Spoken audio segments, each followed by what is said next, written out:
One of our really big projects brings us here today. It's Reimagining Public Safety. It's a project that we're working on nationally and with many jurisdictions, including in Tucson, Denver, Minneapolis, Chicago, and San Francisco.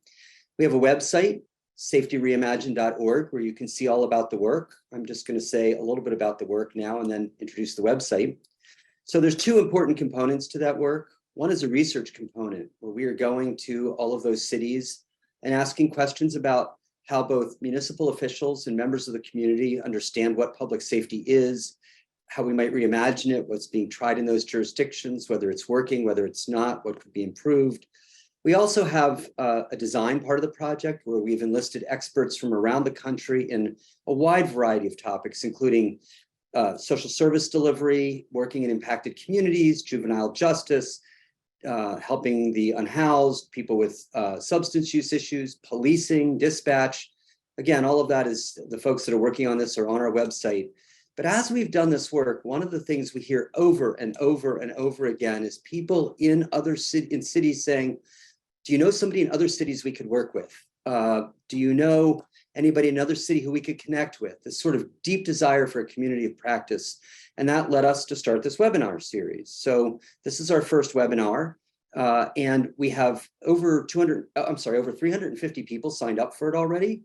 I looked at the list and it's quite remarkable. We have advocates, national advocates, and local activists, local community members and activists, lots of academics, municipal leaders, first responders, police, alternative responders, people from groups doing this work. And I want to shout out some of these groups because they're our partners in so many ways, but there are people from the Council of State Government, from Georgetown Center for Innovation and Community Safety, from Harvard's Government Performance Lab, the Crime Lab and Health Lab at Chicago, the Global Law Enforcement and Public Health Association, the Government Finance Officers Association, Yale's Justice Collaboratory, Dignity Best Practices. I could go on, though I want to give a special shout out to our dear friends at the Center for Policing Equity, because they win the award for most people attending from any one organization. So thank you all at CPE.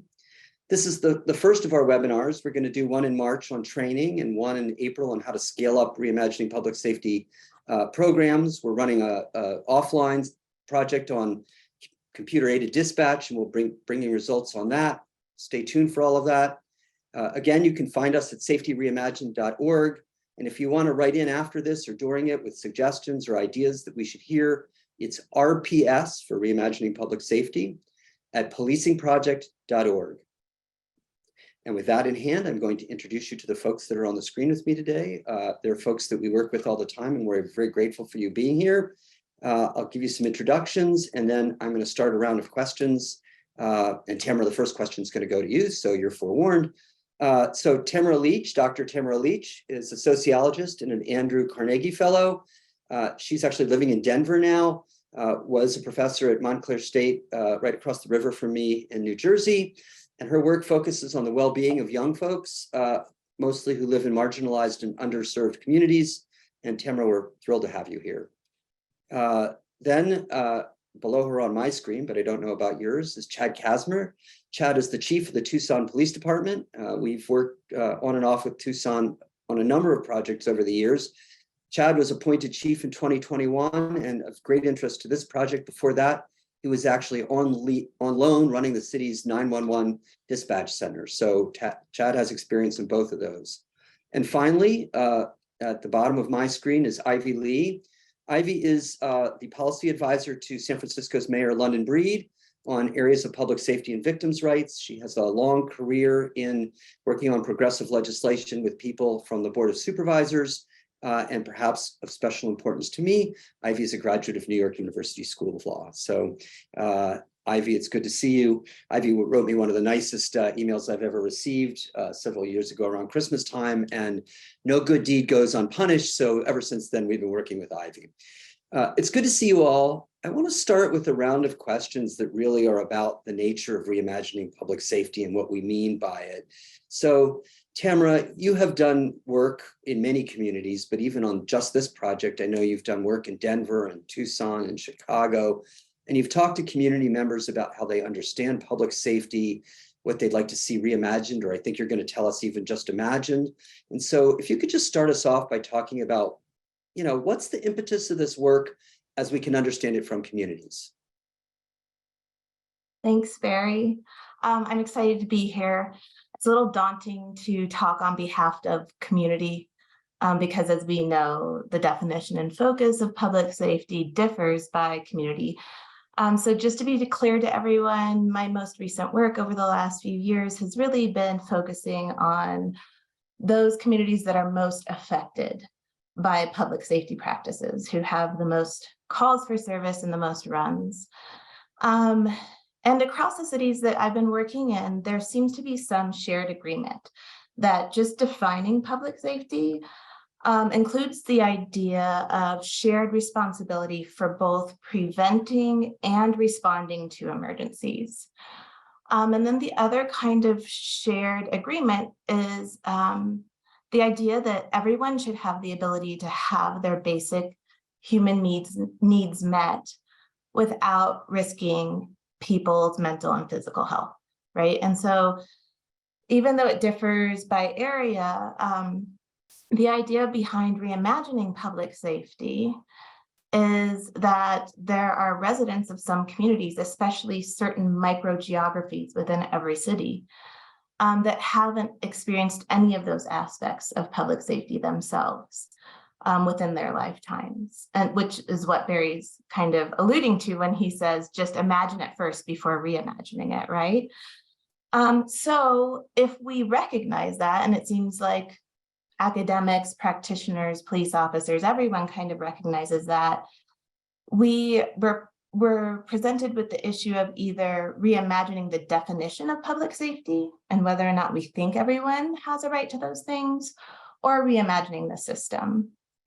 And so when I've worked in those 3 cities and 2 others about this reimagining the system, the most affected communities really seem to focus on the idea of making sure that every organization within the public safety system has clearly defined roles and are held accountable for fulfilling them. They really emphasize equitable, consistent, timely, and predictable responses when residents reach out for help. And in every community I've gone to, they also recognize that this includes minimizing illegitimate calls. So having some other resource for that. And they want to be able to access services without worrying that the responders will introduce new harm, secondary harm. So if we're talking about reimagining public safety in those ways, alternative response is a central aspect. It's not the only aspect. And to be fair, I've really been focusing on transforming first response. And so as part of that, alternative response seems to be central to what community members are reimagining. Residents of the most affected communities seem to use that to refer specifically to responses that don't include law enforcement officers, especially armed law enforcement officers. And so across cities, what we have are community members saying that police have a role to play, but it's a small role. And public safety systems should be much broader and larger than police.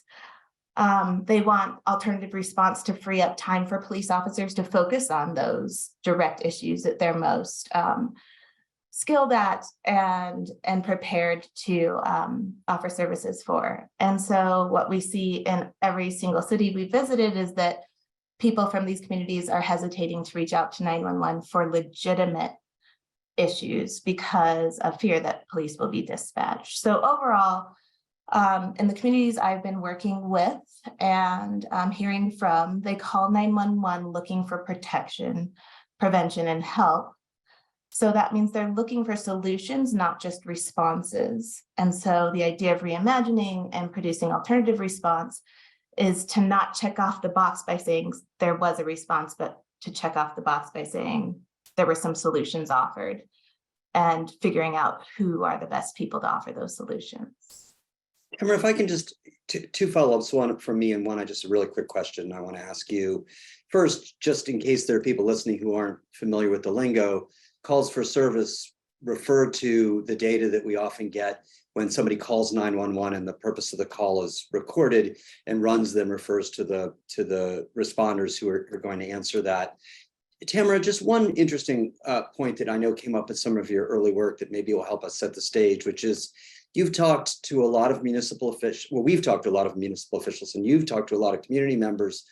And in our conversations with municipal officials, dispatchers, police officers, folks in mayor's offices, very often they define the role of ensuring public safety as keeping people safe from physical harm. But you found that people had a more capacious understanding of public safety in the communities in which you worked. If that's right, would you just give us a quick sense of the broader sense of that? Yeah, I mean, I think that the community members that I've talked with, kind of what's most salient depends on the community they live in, right? And so there are some communities, especially in Chicago, where they really wanted to focus on, first and foremost, we just want to be able to spend time in public spaces without risking physical harm, right? Which is kind of what we usually think of. But as we get deeper into conversations or move to people who are living in areas that don't have to fight for that low bar, people seem to understand and agree that public safety refers to freedom from mental, physical, and social risks. And really having some kind of environment and system that doesn't depend on just them as an individual or family member establishing their own safety, that there's this shared collective responsibility. Thank you. And I'm going to pivot now down to Ivy. As I do, I just want to make a point, because one of the questions we had to really struggle with as we began this project was the scope of it. Because obviously there are just any number of social services that fall under the heading of public safety in the communities in which we've been working, adequate food, adequate housing. A lot of our work is focused on first response, though not exclusively. But Ivy, I was just out in San Francisco, as you know. I had a really remarkable week of riding along with and walking along with police officers and alternative responders, your street outreach teams.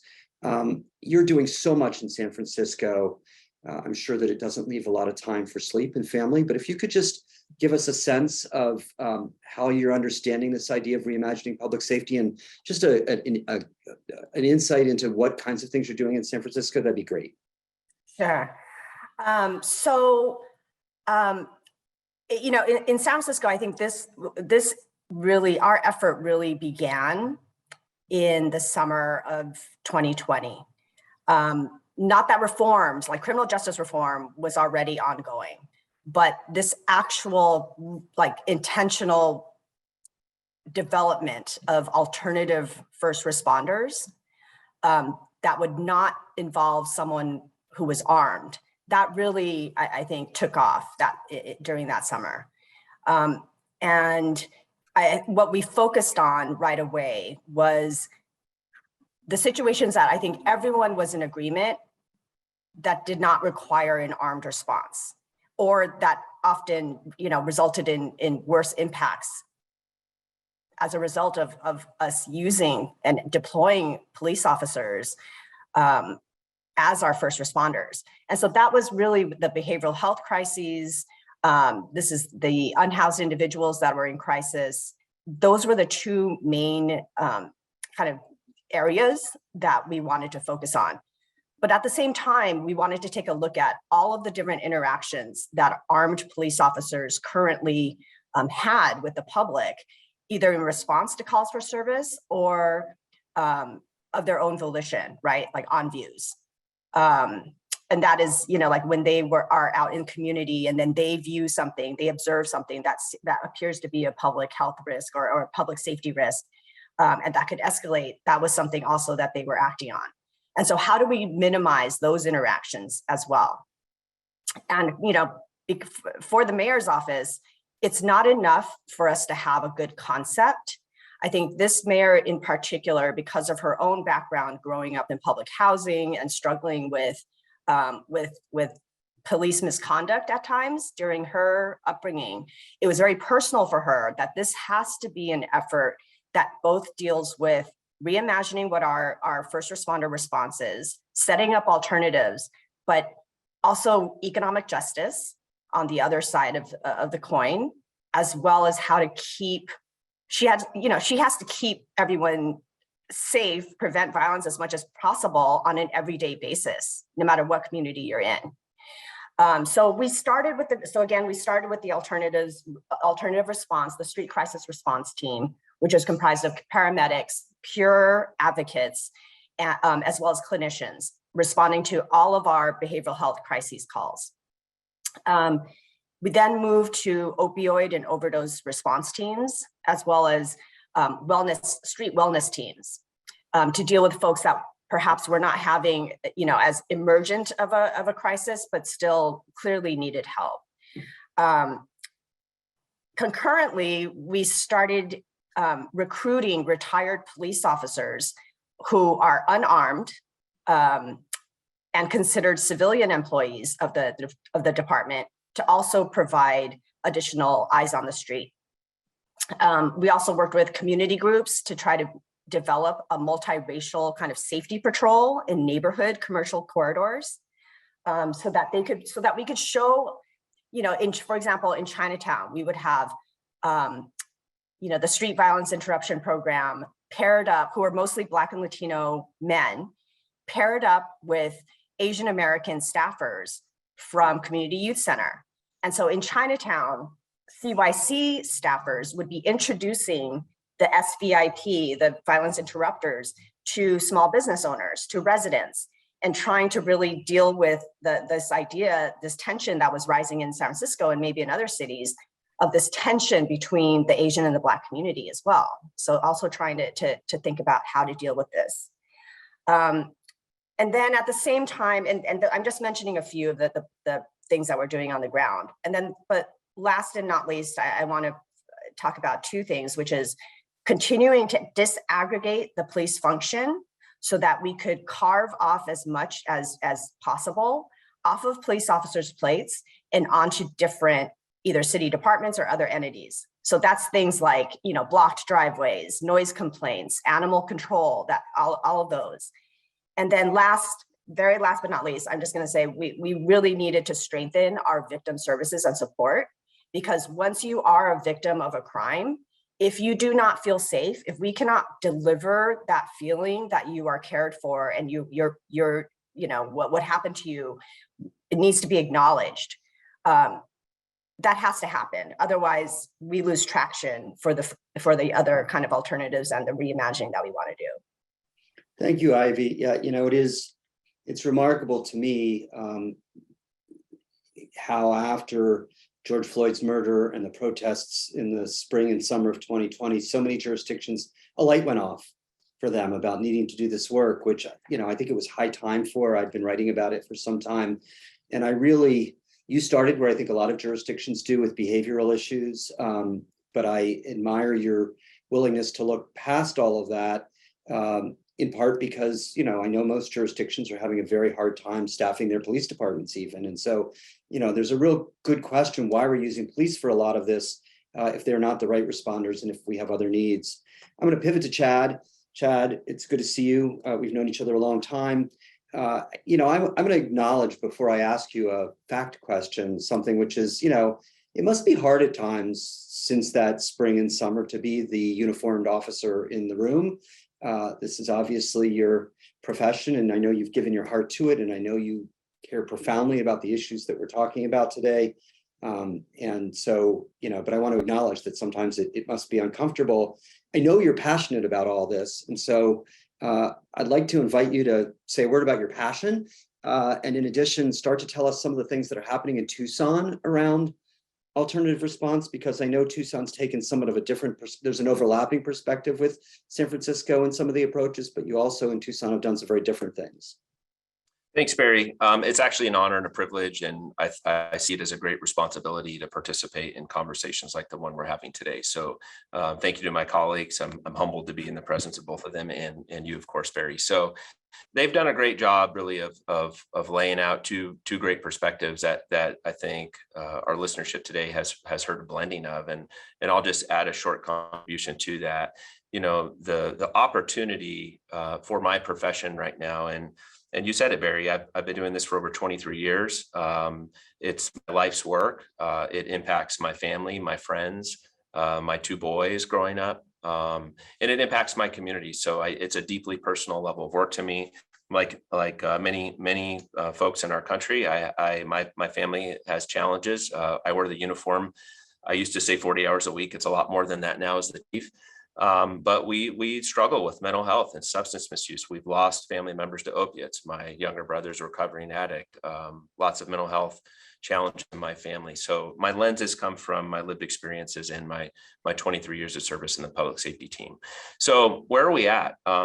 Really, alternative response is such an amazing opportunity for public safety because like a great mentor of mine who's and my previous boss, who I believe is listening in today, taught me there's always opportunity within crisis. And so while some see public safety or the policing profession in a crisis of evaluating who we are, identity crisis, I actually see it as an opportunity to really shine light and recognize 9 months of training, which is what historical public safety across this country get. 9 months of training does not equip a 21-year-old human being whose brain is fully developing for the next 4 to 5 years with the skills and the tools to go out with a gun and a badge, authority and a camera and expect perfection. So with that being said, as a foundation, I commend all of the work that's going on around the country. It is unique to each community. It even gets, dissected lower than that to a granular level of what part of your community needs what resource. So it gets really complicated really fast. And I think that's why conversations like today are so important, because it provides us the opportunity to listen to each other and debate and make the best decisions possible. And while government's never been accused of being innovators or moving swiftly, I think bodies of government across this country the last 5 years have really stepped up to that game. And here's why it's important. I'm the chief of the 33rd largest city in the country. We span 250 square miles. We're an hour away from the border. Like many major cities across the country, we struggle with mental health, narcotics, poverty, and violent crime. And as you said, Barry, I have a depleted workforce. I certainly don't have the amount of resources that we once had or that I would currently like to have today.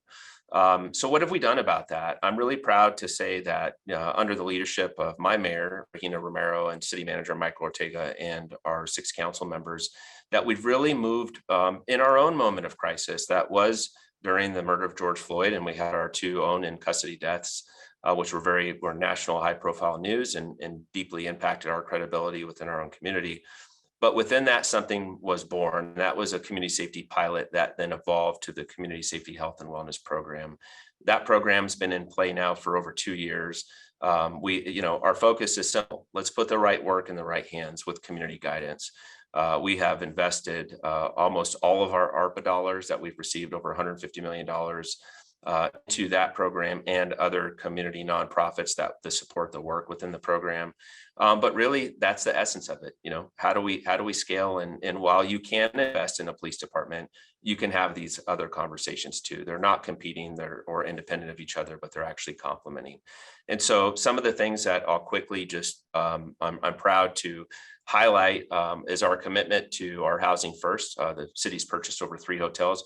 We do support a housing first philosophy here of low barrier sheltering and belief that getting someone on their feet and stabilized comes with the roof over their head.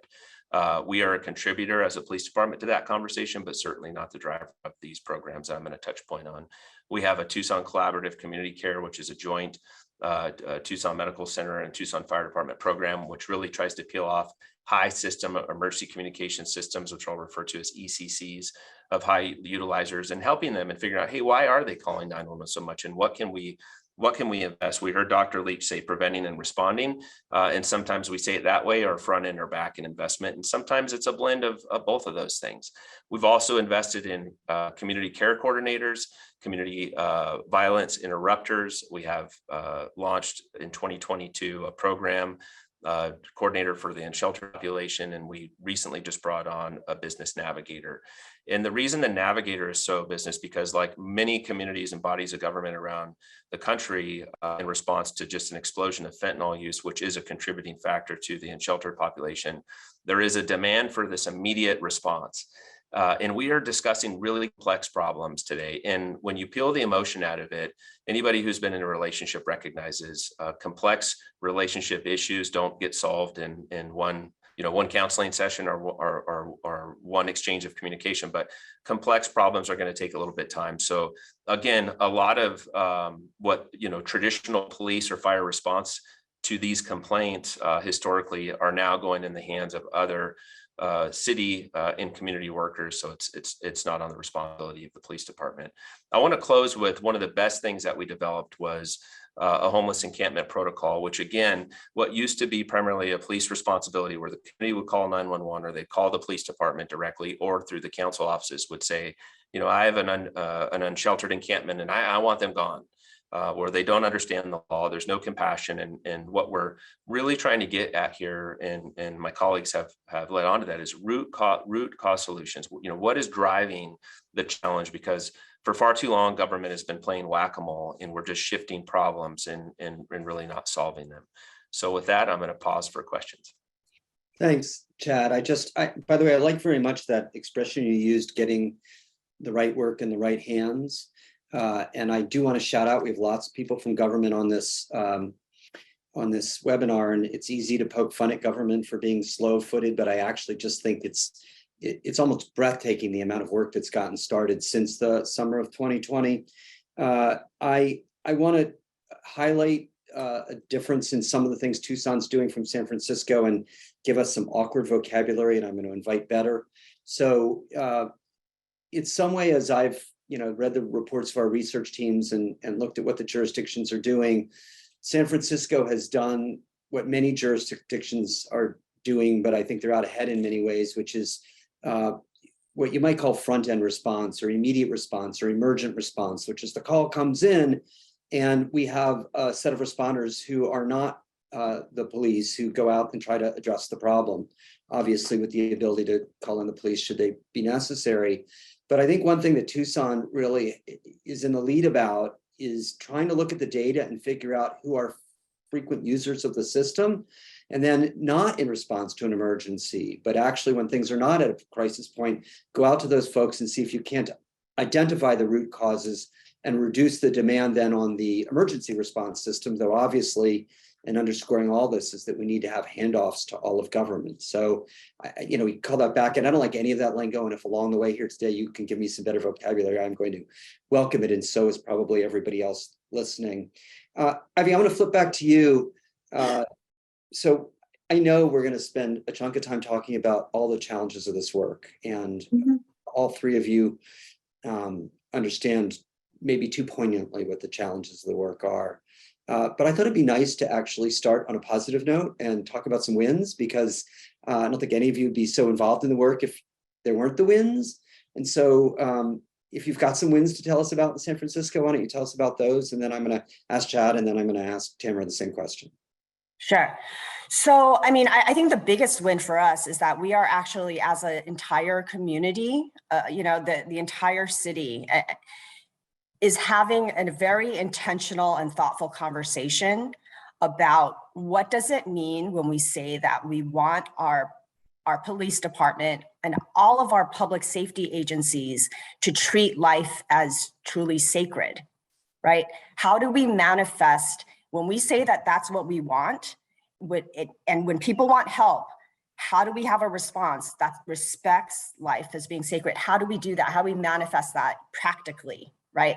So I think that is a huge win that we're actually even having this conversation. And we may not agree. Definitely in San Francisco, there are so many opinions about how best to do this work, but we are actually having that conversation and designing things. And I want to say, for the mayor and for the police chief and for the community that pushes, I think, government a lot, is that we can't be afraid to make mistakes. We can't be afraid to try the new things.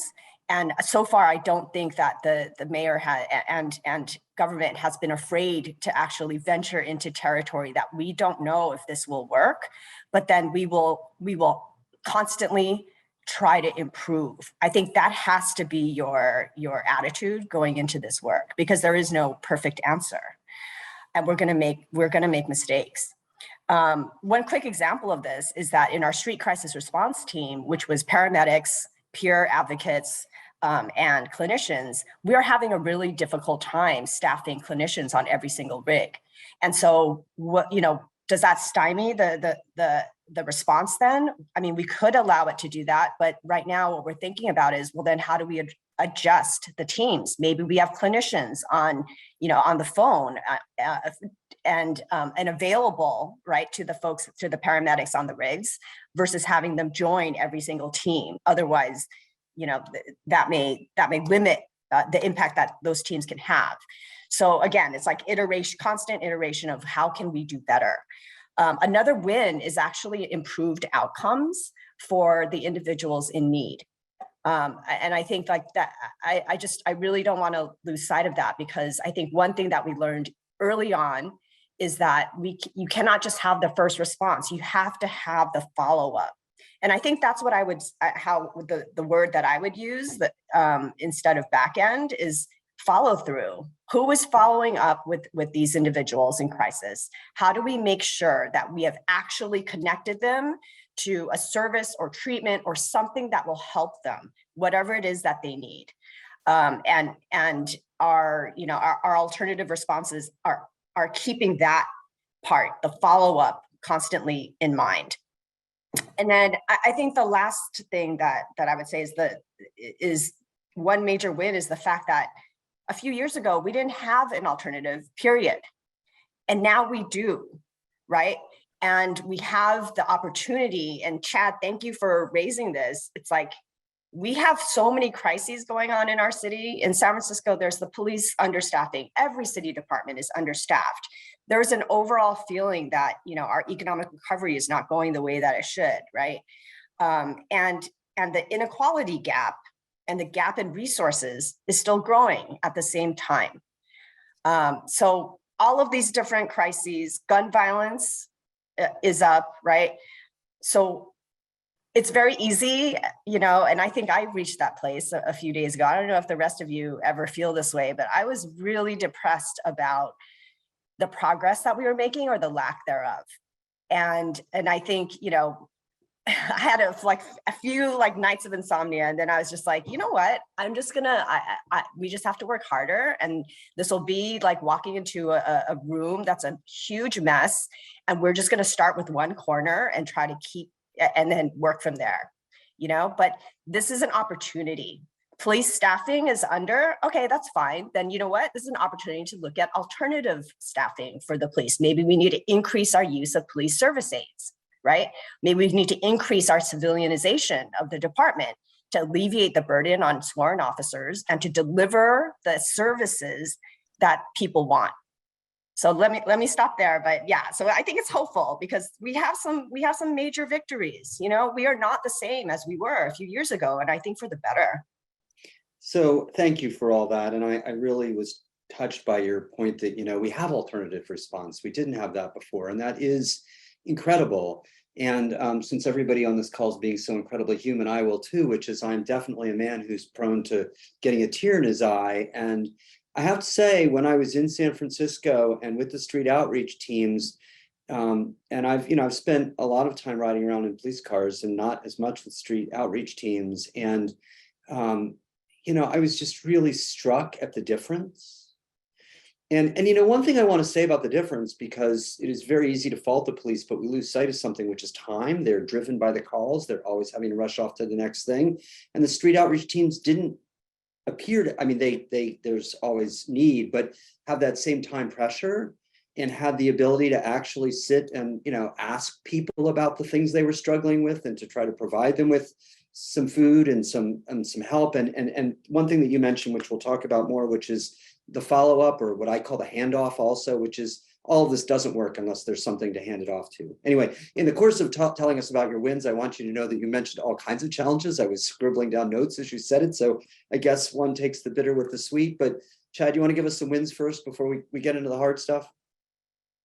Yeah, certainly. And I just want to echo, no one has the utopian answer. Nobody has the one big shift that's going to fix this. That, you know, progress is going to be made with these complex problems through very small wins and continuous evaluation. And so we have to recognize, and I'm going to talk a little bit more about this in the challenges, but the life cycle of elected officials and chiefs does contribute to, lack of consistency when we talk about program evolution and development. But, let's give some wins to uplift the everybody listening today. So I'm a big advocate of a standalone emergency communication center. And the reason for that is the problems are just too complex. I need to focus on a police department. And when I went down to 911, I was able to just step away from the police department and just focus on that part of the system. So when we talk about emergency communication centers, most centers across this country are still held to a standard, answering every call that comes in within 15 seconds, 85% of the time.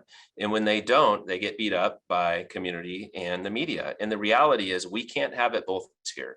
If we want, the best, Dr. Leach said, the best case is investment on the front end in our communities where 911 doesn't have to be called, 311 doesn't have to be called, 211 or 988 doesn't have to be called. But when that phone rings, what are our expectations? And so that was not an easy year for me to weather the media and shift expectations of the community that we're going to make sure we take the time that we need and put the right work in the right hands down at 911. And what I can tell you, that my, number two is now the number one down there. What that's translated into is last year in Tucson, we had 266,000 calls that came in, and we only responded in the field to 153,000 of those. So that's over a third of those are getting peeled off and either handled over the phone or a non-police, commission response, could be a callback or could be another community resource, or just frankly, not a 911 call. The other thing that we have is embedded clinicians in our 911 center. And certainly I would say not at the scale that I would love, but what our mental health partners and embedded clinicians through Arizona Complete Health are doing are peeling off almost 10,000 calls a year that aren't going to traditional fire police response. Now, we'll talk about the challenges, that handoff as we're discussing gets complicated as we're building new systems, but that's, absolutely a huge win for us. I've already touched on the community safety and health and wellness. You've touched on it. I have 3 different historical units that are proactive units. I go out and do mental health, substance misuse, and homeless. We didn't develop those 5 years ago, 10 years ago, because we thought we were the smartest people in the room to develop them. When we couldn't have, when public safety didn't have influence over other bodies of government or community to create these resources that could be deployed at 2 or 3 and 4 o'clock in the morning, then we had to develop them ourselves. And really the skills for those were developed through all the on-the-job training largely, which is not best case scenario. So, what are all of these conversations in Tucson equating to? Well, I certainly think not only does it contribute to a decrease in workload because we're down 16% for calls for service, but I also have a sustained 4-year decrease of 40% of external complaints and 20% of use of force, 20% reduction of use of force in the last 4 years. So all those are exciting things. And all, again, like, I'm not going to say, okay, they directly, that's what did it, but they certainly contributed to those numbers. Good. So it's great to have some wins. Tamara, how about you out in the community? I mean, we're hearing kind of wins from the municipal perspective, but do you hear of wins from the community as you talk to community, especially where these systems are existing or being stood up? I mean, what I can say as a researcher who's been researching this kind of before Floyd is that there are some wins that we know of, evidence-based wins, right? And so what Chief kind of alluded to is that police officers and public safety systems really have been trying to work on these issues pre-Floyd, right? Community members and activists from the most affected communities were working on this pre-Floyd. And so this past week, I was talking with the Institute for American Police Reform, group of sheriffs or former sheriffs and former police of chief who were talking about Floyd and 2020 as one of many turning points. And I really, really like that idea. And I think it's kind of reflecting everything that all the panelists have said, where there's, a set of turning points, not just one moment of change or one moment of opportunity that could pass us by, right? People from the most affected communities, including police officers, firefighters, EMS, social workers, and then the residents of these communities have been working. So if we look long-term, sorry, I'm finally answering your question, Barry. One of the Great. successes that I think has been really well documented, I mean, we've known for at least a decade that the integration of 311 services really helps, right? I mean, it's kind of one of the first alternative response ideas. And we can look at a study of Baltimore that was really well done over a decade ago that showed integrating 311 reduced 911 non-emergency calls by 34%, and that it was really well received by the community. So those two things are very important to me, right? And we see these in the larger municipalities. And just to be clear, 311 is different from 211 because it's local. So in terms of when we move to all the logistical obstacles, it's a little easier, right, to integrate 311 than 211 with a local 911 service because there can be more interface.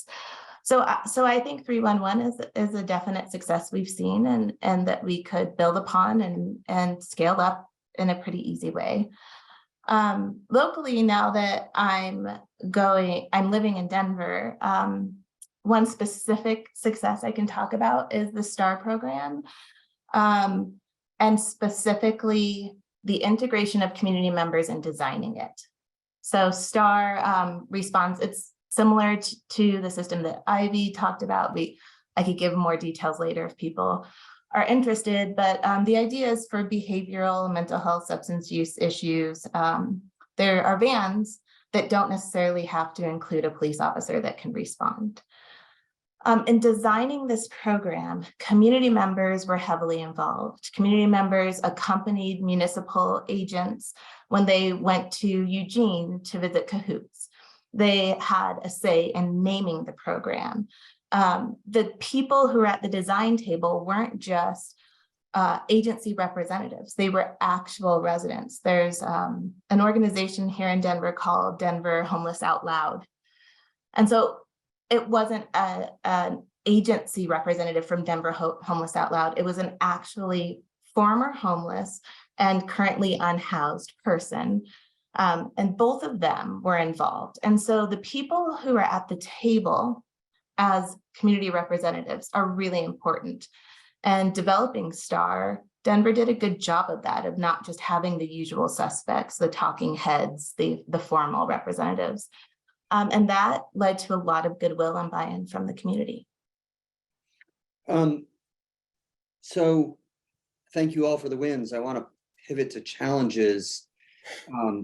I'm actually going to start with you, Tamara, again, just because I know that it was a real win to have the community involved in designing STAR, but I also know from your research that keeping that up has been challenging, actually. So, and I don't, well, I'm going to let you tell us about that, but then I may have a question to follow up on with that. Yeah, I mean, I'll try to be really quick about it because we're good. It's probably more interesting to answer your question, but yeah, I think one of the challenges is from what I've seen, Denver has struggled to continue to involve the community in a meaningful way. And I think a lot of municipalities struggle to involve the community when they're scaling up after pilots, right? And I think most of that, from what I've seen in the cities I've worked with, is because the focus is on involving community members in outcome evaluations, right? We've done this. Do you like it? What would you change? Instead of process evaluations, we're doing this. How should we change our processes? What's working, right? Instead of the after the fact saying, what do you think about what we've done? Or we're planning to do this, what do you think? Having them there brainstorming and leading the discussion. Sometimes municipalities don't know what to ask community members, and community members know what they need to know. The lived experience and the use of service aspect that a lot of people who are at the design table don't have, a lot of the community members from the most affected communities do. Yeah, that's totally helpful. And, I think at some level you have in a microcosm there explained a chunk of what has actually gone wrong in the country about policing and public safety, which is just, and I try not to ever attribute ill will to anyone. And certainly in this situation, government's just overloaded with challenge. I'm about to ask Ivy and Chad about that. And so you're trying to move as quickly as you can. You're trying to do good things for folks, but sometimes that doesn't involve actually stopping and asking them. And yet, if any of us were in a more, well, we all know we're bombarded constantly with emails and texts that want our feedback on every service that we've used, right? And so I think it's important for consumers, which is what the public are at some sense, to be involved in this. But I think you've also identified, and if we have time, we could talk about, and if not this webinar is, I could just see an agenda setting for other webinars, but just the ways in which to achieve the challenge that you identified. Okay, I'm going to pivot to Ivy and Chad. I'm going to ask you to each identify and describe your top challenge. I'm happy to come back to you for more, but what's your top challenge? Ivy? Barry, for us, I think the top challenge is making sure that we have our eyes open to unintended consequences of the work that we're doing, and those can be pretty numerous. For example, the unintended consequence of maybe making it more difficult for us to actually engage in community policing, and for police to build relationships with community in community before any crisis actually even happens. Ivy, say more about that. So I think I know what you mean, but spell it out for us. Well, I mean, I think that there is something very powerful about having sworn officers who know the community, who know, small business owners, who know the residents, who know, the people that they are supposed to be serving and protecting. And if they are not there, if we are trying to minimize their interactions with the public, right, except for when we need them, then are we creating a situation where we're both hardening them as, police are only like the warriors that come out when we have violent scenarios, and are we eliminating a way for community to actually build trust relationships with sworn officers, and to have the kind of intelligence and information sharing that can actually prevent police violence. So one really quick example of this is that, one of the things that happened after George Floyd was murdered was that our local school district decided that they were going to eliminate school resource officers from every single school site. So no more armed officers at schools.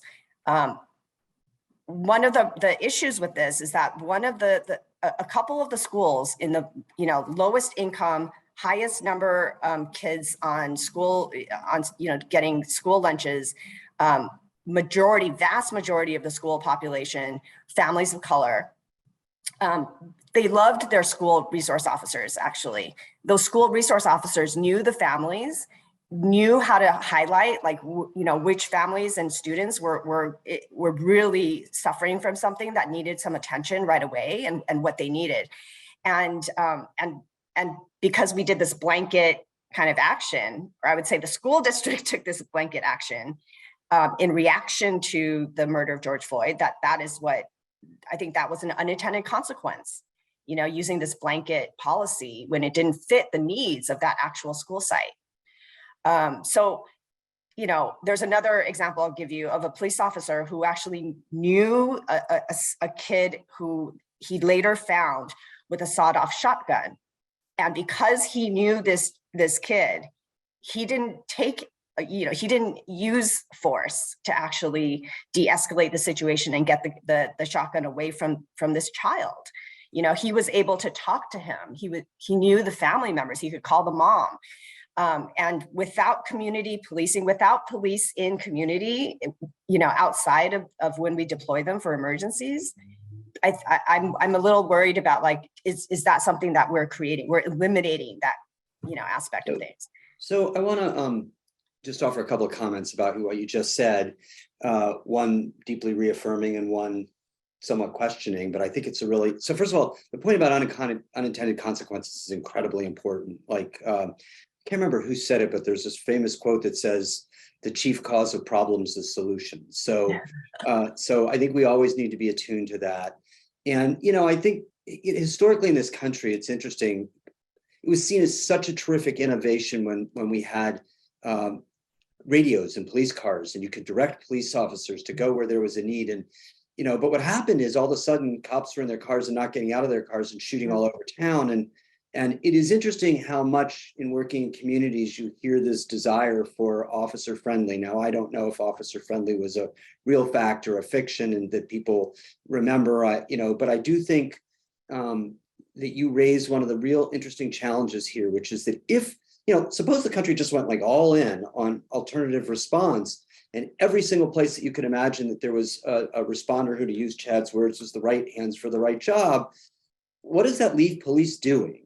And I think it's a question that we really do need to think about.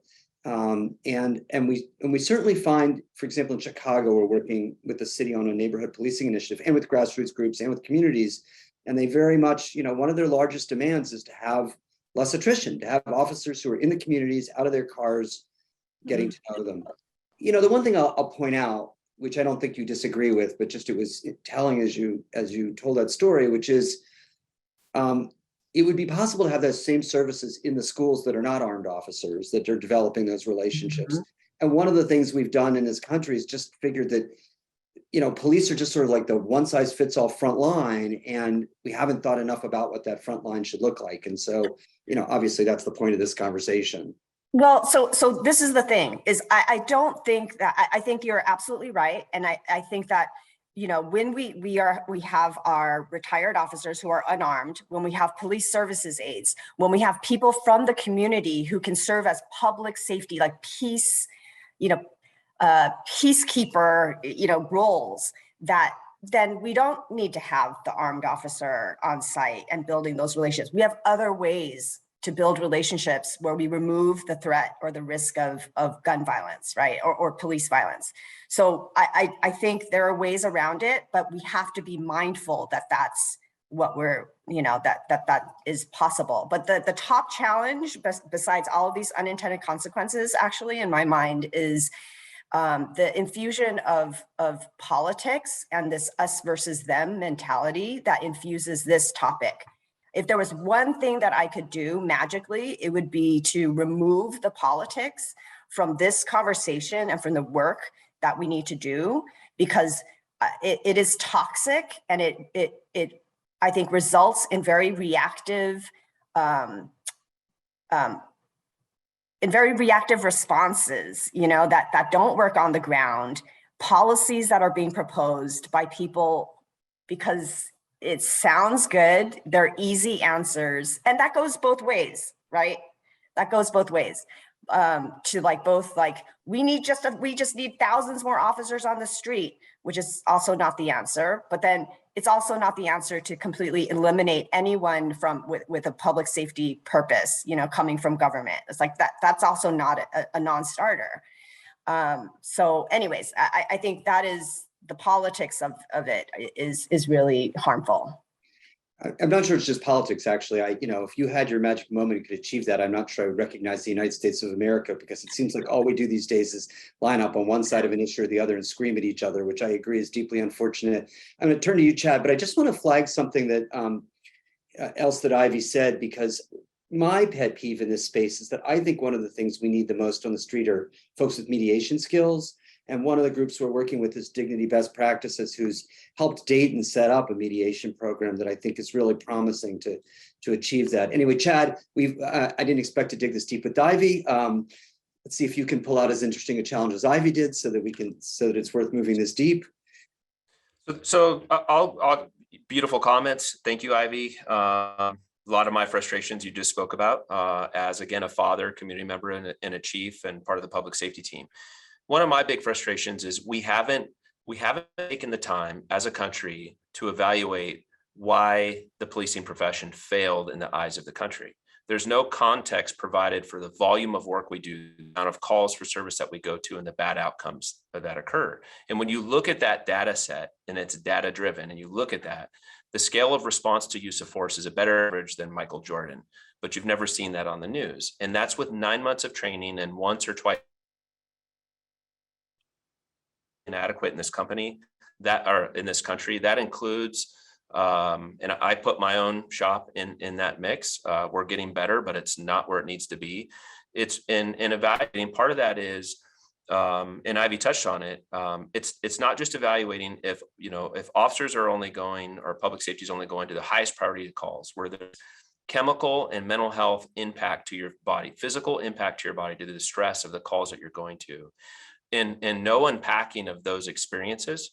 Or the trauma that you're exposed to, then bad outcomes will continue to happen, not only in the policing profession, but in these new alternative response systems.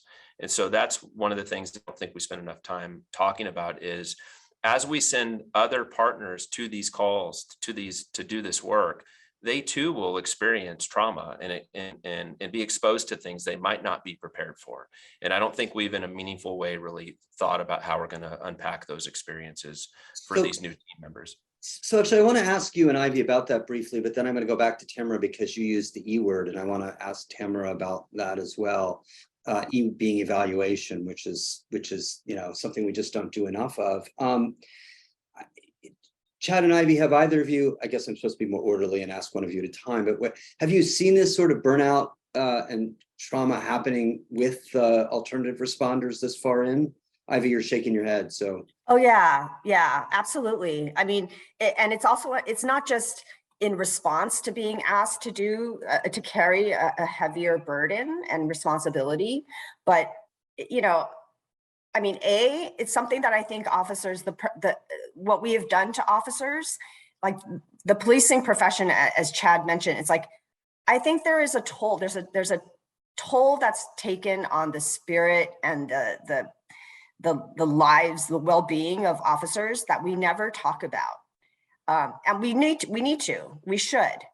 But I think the other aspect is that there's anticipatory anxiety and stress from other city workers that they have not been shy about expressing, because they are now being asked to be the heavies or to be like the strong person, right? Like in situations, and that's not something they're used to, and it's not something anyone would find enjoyable, I think, right? So when there's a 5150 situation, for example, and there's someone who is in a either behavioral health crisis, mental health crisis, substance use, all of it, we are asking our community paramedics at this point to be the ones to physically restrain people and get them transported so that they can get help. That is not easy on these paramedics.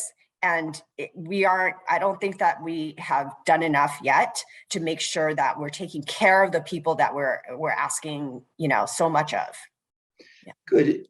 I want to actually go to Tamara on the evaluation point, because one of the things that concerns me enormously in this space, unlike other situations, there's no lack of innovation happening here. Actually, I don't think it's ambitious enough. I think we've gone all in, as we probably should, first on behavioral issues, but there's so much more to do. But there's all this experimentation happening and innovation, which is incredibly valuable, but I feel like we need to learn from it so that we can transpose it to different places, and so people can learn from things that are working and not. So I just wanted to turn to you, because you're a social scientist. You're the only social scientist on the webinar. If you wanted to say a word about evaluation and its desperate need. Yes, I just want to really quickly respond to something that Ivy said Sure. about this conversation about the impact on police officers and other responders. And I do want to just note that, when we gave the community members in every single city the opportunity to talk about what they wanted to talk about. They talked about that. In Tucson, Chief, the community members talked about humanizing police officers and recognizing what happens when they're in the system so long and their mental health and those kinds of things. In Chicago, they wanted to talk about police officer suicides and really recognize the effect and whether or not, I think that goes into whether or not it's a good idea to use retired police officers for this and continue to sacrifice, the people who already given so much of their social and emotional health. So I just wanted to mention that community members are having this conversation. It might not be coming from who you would expect it to come from, but people who live in these neighborhoods recognize the physical and mental toll it has to live in these neighborhoods, right? And work and play and those kinds of things. Barry, thanks for asking about Tamara, before you go to evaluation, just because you triggered something with me, which is that's so fascinating about former officers. And I'll just tell you something I heard from some of the former officers in San Francisco, which is they actually were really glad to be doing that work. Mm-hmm. Because it was different than the work they did as officers. It gave them a chance to be out in the community and be on foot, which they were accustomed to, but they had more time to actually engage with people and so some of the less of the hard parts of policing. So it's just intriguing that distinction. But anyway, you were going to talk about evaluation. Yeah. I mean, in terms of evaluations, I feel like when we're trying to pull evidence, right? If you're in Tucson or in San Francisco and say, what's working? One of the main issues is that we don't publish non-findings. So a lot of these things we've tried and we find out, we can't prove that it's effective. And so we don't publish that. That can't be published in a journal. And so people try the same thing over and over again. So part of it is on the social science side as academics, and not individual academics, but as academia to start publishing non-findings. They're important. You shouldn't have to try something in San Francisco if we know it already hasn't worked in Chicago and New York. So that's just kind of recognizing the limitations of my system that I'm in. But the other thing that I've recognized kind of working now with 6 different municipalities is you have to have a really clear idea of your goal or objective to do a good evaluation, right? And so some of these programs have been set up to reduce calls to 911. And if that's all that the evaluation's measuring, we don't know the ripple effects. We don't know if it's reducing secondary harm. We don't know these other things. And so really kind of going back to what Ivy and Chief said about like taking the time to examine what we think the role of the specific program or the specific officers or the specific responders is, so that we can design evaluations that actually measure those outcomes. And if the outcome is to change the relationship between police and community, we actually need to measure that. Right? Doing it, having a community police officer doesn't show us evidence that it's changing it.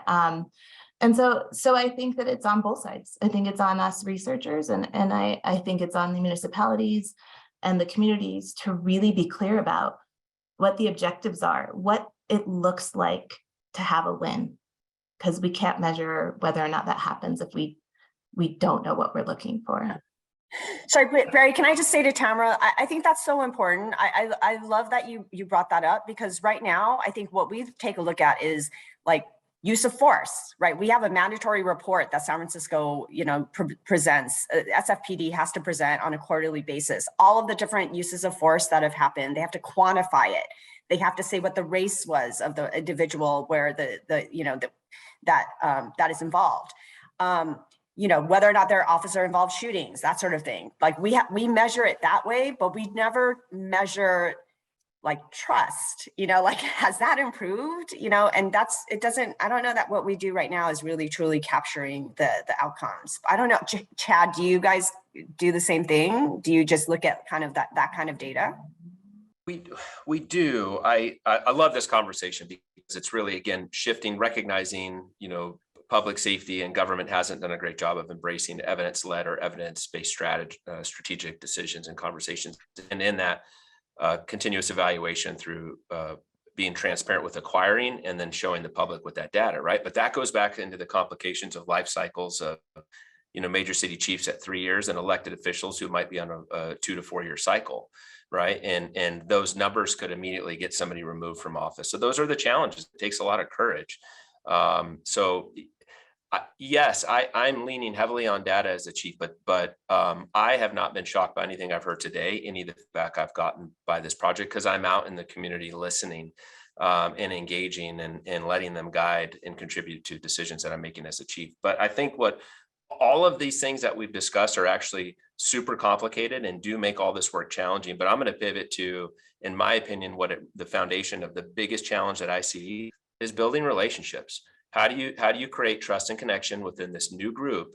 And you've covered it. It's no longer deeply personal to me when somebody has criticism of the profession, but it was before, and it's taken me a while to get to this point. And so I love meeting with community that want to defund the police department and really asking. My response to them is, tell me more. And what we normally find is, I'm just invested in, the root cause solution to actually alternative response is investing in children and youth and not having, 1 to 60, one teacher to 60 children, and, not having after school programs for kids and how do we break the poverty cycle? Because a lot of the things we're talking about today are for the current population in our community who are in crisis. But let's just recognize generation and generation and generation develop coming right up next. And so this is meaningful work, but we really need to be looking how then we apply that work and what we're learning in an evidence way, in a based way, to then even doing more front end work on decreasing the need of our systems. But for me, building relationships and really recognizing that, for new systems, I like to look at it as alternative response innovation. Am I responsible for driving it? Am I responsible for contributing to it? Or am I just responsible for supporting it? And I think those are three really very different distinctions for me as a chief. I did that yesterday at my own mayor and council. I just supported. I just publicly stood up as a chief, recognizing my position that I can provide cover for my program directors to say, hey, this won't be done overnight, as we gave an update. And I do support it. And by the way, I still feel very supported as a police chief. And sometimes some people have to go to jail. That is the appropriate response for this community member.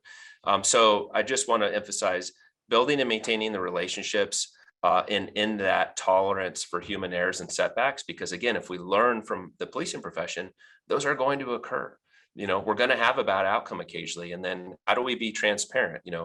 I'll close with, we expect a very high level of transparency within the police departments across this country. That is not applied to the rest of the judicial process. With the pretrial services, the judge decisions, attorney decisions, it's not applied right now to alternative response. And when I can tell everybody on this call today, when that bad outcome does happen, the community is going to expect equal transparency and meaningful evaluation in a sentinel event review type situation of how do we prevent that bad outcome and learn. So thank you. So I want to just summarize something you all said about evaluation, because I think it's important and gets lost. And I think we have some funders on, and in particular, I think it's important for them or for folks in the federal government who are able to fund some of these programs, which is, first, that evaluation is critical. Second, Tamara's point that you have to know what your goals are, because if you don't know what your goals are, you can't evaluate them. Third, that sometimes we have overly high hopes about the quality and ability of evaluation, and that keeps us from learning things on the fly. And we have to be willing to kind of learn as we go, even if that means we don't have a randomized controlled trial for everything. But then finally, there's a place for randomized controlled trials as well. There's really hard things to tease out. I'm going to give you an example of one, and then I'm going to get off my evaluation soapbox and ask you all another tough set of questions, which is, a lot of these programs, as you listen to them, they're very happy to say we've answered X number of calls and we didn't need to call on the police. And that's great at many levels, but there's two possible explanations for why that is. And both of them are important. And it's just good to know which one is which is one is because we're doing a good job of triaging at the dispatch stage. And so we're able to separate out the calls that might have required police from the ones that didn't. And an alternative is the alternative responders are coming. And even though police might have ordinarily been brought into something, they've actually managed to handle it.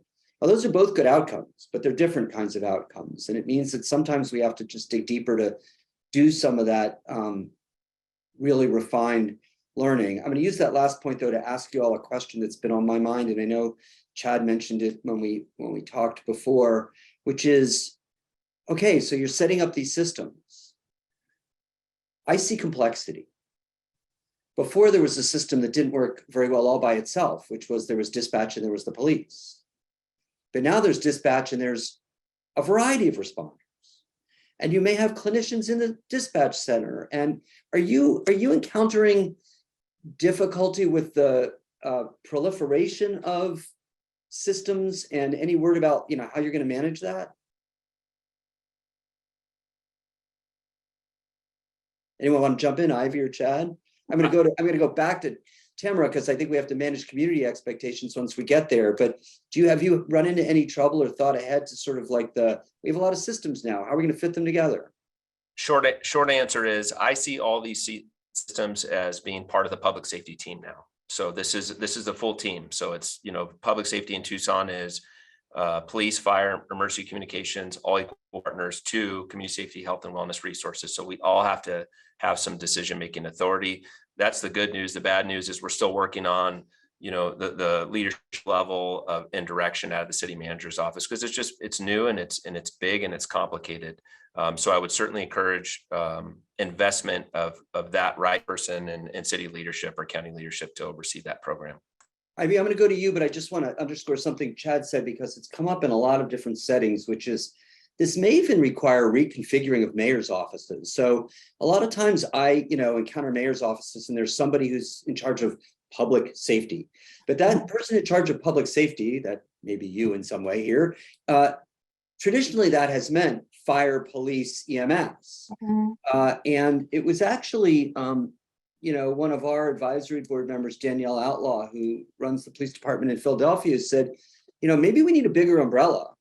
And under that umbrella is the police, but it's a bigger umbrella. And so part of what intrigues me is whether, this goes back to Tamara's point about how people think about what is public safety. We need a different way to umbrella all of this. So I just want to point that out. You should feel free to respond to that. But then the original question that I asked, which is, you've got a lot of different systems in San Francisco. And I observed a little bit of confusion at times about whose job is this to handle this? Yeah. I think that we need to be very, we need to keep it real at every single time, like when we're talking about this, because there are times where the roles are clear, but it's not the answer that people want to hear. And so there's also that piece to it, right? So, and then how do we make sure that we're keeping people accountable? But what I would say to funders and like grantors and, is that this coordination does not magically happen, and it is not sexy. It's not fun, and it is very time and resource heavy. But if you don't have it, all of these alternatives are really at risk of falling apart, because this is a long-term system change that we are engaged in.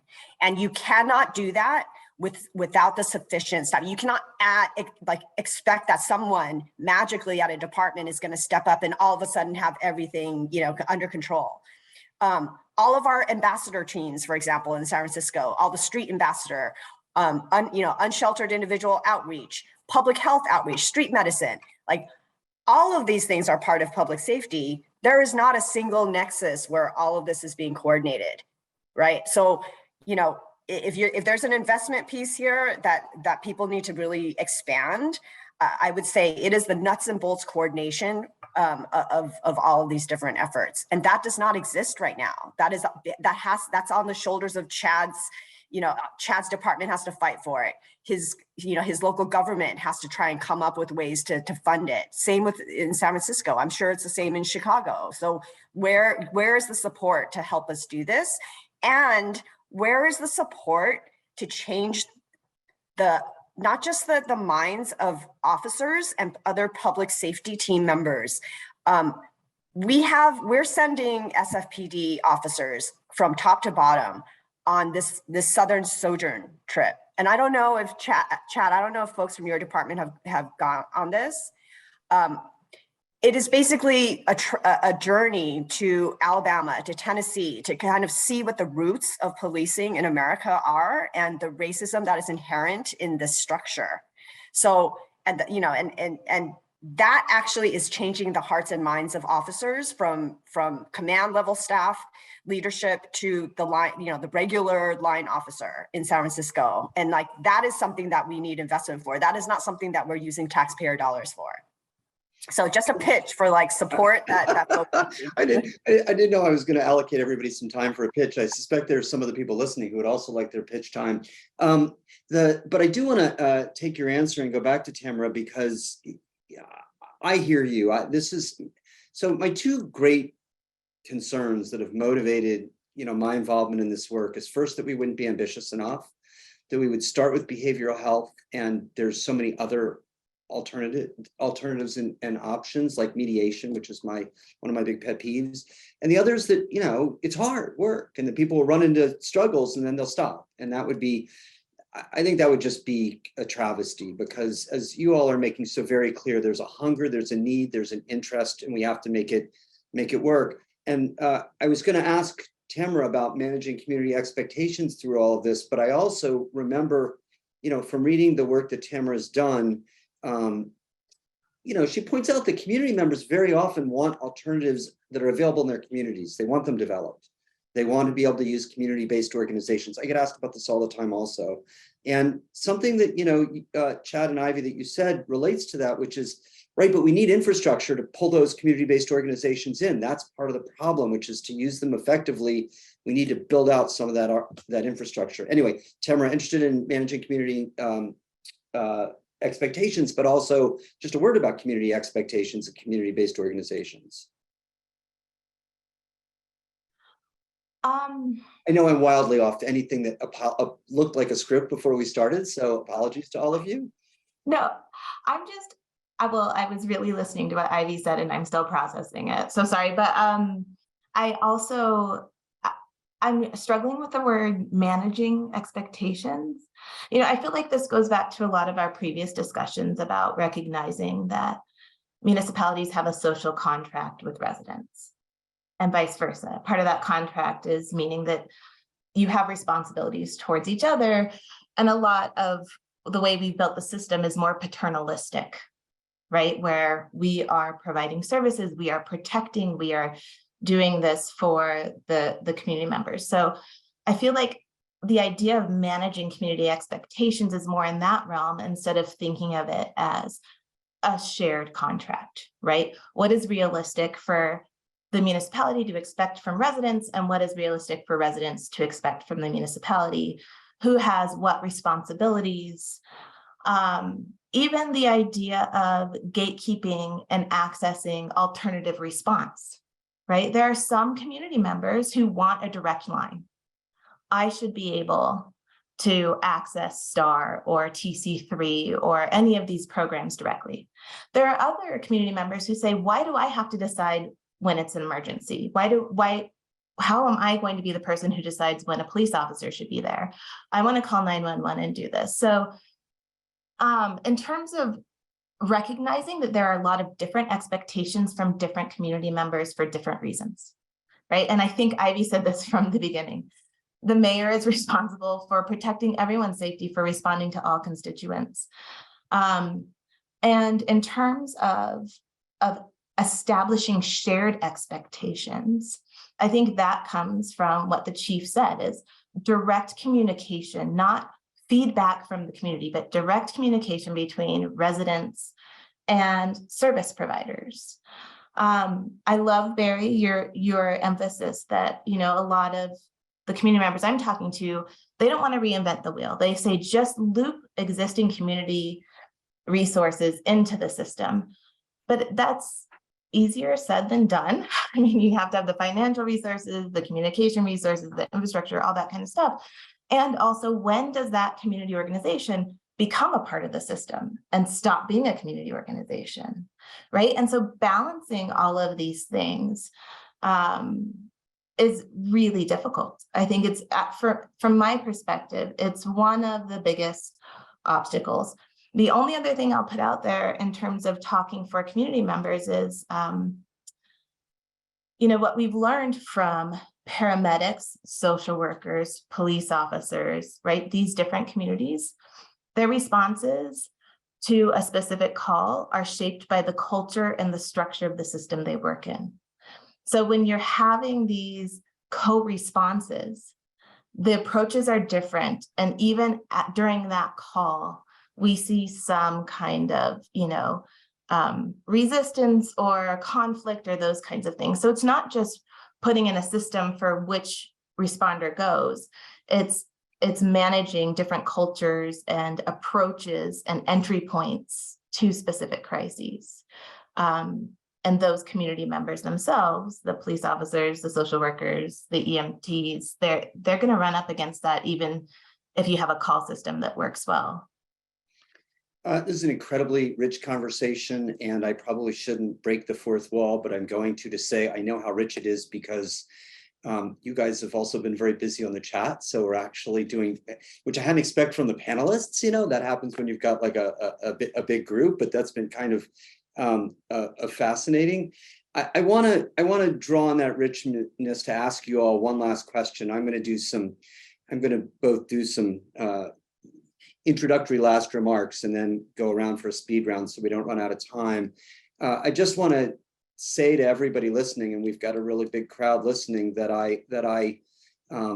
if you have questions you didn't get to ask or ideas that you have for us, again, you can write us at RPS for Reimagining Public Safety, rps@policingproject.org. You can sign up to get our mailings at safetyreimagined.org. There's a sign up sheet. And so there are ways to reach out to us, but this is actually a situation that we encounter all the time, which is people hear about the work and say, how can I volunteer? And we don't always have an opportunity. So I guess the last question I want to ask all of you, and I think we're okay on time, but if you see me waving my arms in the air, it means we're not, which is, what would you tell people who are listening who want to get involved in their own community? But as I ask that, I'm also going to acknowledge that there are a lot of people that I saw from the registration who are doing this work in communities, but we are all trying to do things to connect them nationally. I think that's really, really vital, and I hope that we can achieve that. But let's do a last round of what can you do in your community, and I'm just going to go Ivy, Chad, Tamara. So from the bottom of my screen up, and then we'll close out. So Ivy, you first. I think that for me, in San Francisco, one of the things that I think I can say is really necessary is this idea that, most of us learned in kindergarten, which is treat people the way that you want to be treated. And we have a breakdown in that relationship between regular people as well as between people and our city workers. So if there is a way for us to actually expand this idea of mediation skills that every single one of us should have, de-escalation skills, every single city worker should have this. If there are neighborhood groups that can expand and strengthen their neighbor to neighbor kind of assistance, that would be a huge step forward, because right now, I think the default is, well, then we'll just call the police. We'll just get the police, and the police are going to solve this. And they are not going to be the solution. They cannot solve all of these different interpersonal conflicts. So the more that we can each individually step up, that is going to help. And then the last is just, I think, get engaged and actually learn what is happening from your city government. Actually learn what's happening versus assuming what's happening based on a social media post, please. So every single police station has monthly public safety meetings. Our Human Rights Commission has a weekly check-in to kind of give updates on what's happening with this work. Educate yourself, take the time to do that versus just reacting, because all of that is not helpful. Chad? Agreed on all those points. 2 minutes max. I can help. agreed on all those points. We live in a world right now that's full of opinions and full of conflict. But there's a scarce amount of resources of courageous people who are actually ready to move from having an opinion to trying to move to solutions. The work is hard. Hardest professional work I've ever done in my life. It has come with great personal sacrifice. There's times when my staff's upset with me, the community's upset with me, the council, city leadership is, upset with me. I have a joke. I know I made the right decision when I get hit by both lanes of traffic. But I would tell everybody on this call that will be the most meaningful work that when you look back on your life that you have contributed to. So I'm going to echo Ivy's call to action. Involved. It's a simple email to your council member or your county administrator and saying, hey, what are you doing with alternative response? It's a simple email and they're going to respond to you. And if the answer is nothing, we're here to help. You do not have to go at this work alone. In fact, great solutions come, through co-driven and collaborated work. So thanks for being here with us today. And Tamara, other than my closeout, you have the last word. So what would you tell folks? And this is an and to what Ivy and the chief suggested. You don't have to work through brick and mortar institutions. You don't have to go through the government. So my suggestion, if you want to get involved, spend time in public spaces, introduce yourself to neighbors and other people that you haven't met, and gather contact information for people on your block. thank you. So first of all, thank you all. You've been terrific. And I really am grateful to you both for this webinar and for the work we're continuing to do together, all of us. I want to remind people that, again, it's safetyreimagined.org, and you can sign up then to get our mailings. Importantly, then you'll find out when the next webinars are. We're going to do one in March.